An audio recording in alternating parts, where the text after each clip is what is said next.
Salut tout le monde, une petite question super courte cette semaine, mais que je pourrais parler pendant peut-être 2 heures, mais là on m'a dit que les appareils surchauffent, fait qu'il faut que je fasse attention.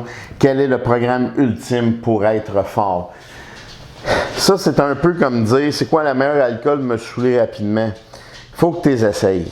Je peux pas arriver et dire, fais un Shaco, fais un 5-3-1, fais The Cube Method, peu importe, le S12 que j'ai créé. Il y a plein de méthodes. Il faut juste voir laquelle que la personne va répondre le mieux.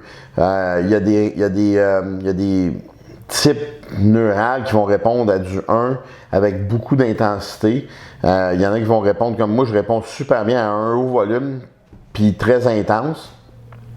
Puis ça va vraiment pas ensemble, mais je peux pas faire de fréquence. Donc, je peux faire juste 3 entraînements semaine maximum. Il faut tester. Je pense qu'il faut faire le tour.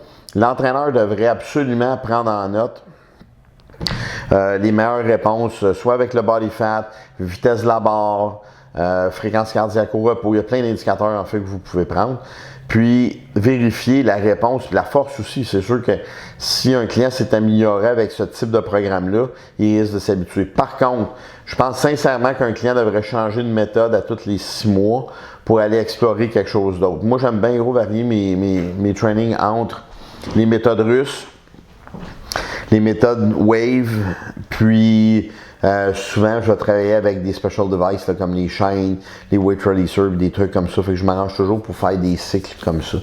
J'essaie de pas trop surutiliser quelque chose. À un moment donné, les bandes élastiques sont devenues bien gras à mode. Tout le monde voulait faire des exercices avec les bandes élastiques. Après ça, tout le monde s'est blessé, tout le monde a eu des tendinites, ils sont tous venus en rehab. Puis là, ils ont tous dit, ben, les élastiques, c'est de la merde. C'est pas les élastiques qui sont de la merde, c'est que vous avez surexploité quelque chose. Il faut faire attention aussi.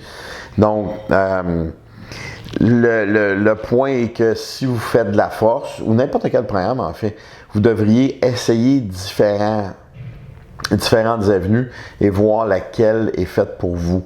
Il y a des gens qui vont perdre du poids à faire des entraînements intenses, il y en a qui vont perdre du poids à faire du volume. Donc, il faut vérifier, il n'y a pas un type de programme, c'est comme en réhabilitation, il n'y a pas un type de programme qui va être meilleur qu'un autre, mais il y a plusieurs types de programmes qui vont amener quelqu'un à avoir des résultats.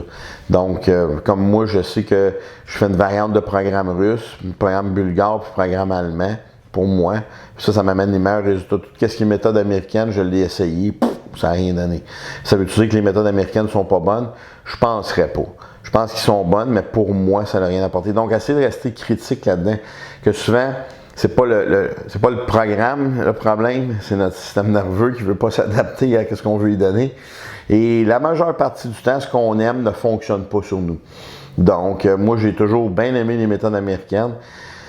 Ça n'a jamais marché. C'était dû par la simplicité des méthodes américaines, mais je déteste le volume. Donc, les méthodes russes sont très fortes sur le volume, avec des intensités moyennes d'environ 85%. Moi, j'ai toujours détesté travailler comme ça, mais c'est ce qui m'apporte le plus de résultats. Dans les diètes, je suis un gars de viande rouge, j'adore les viandes rouges.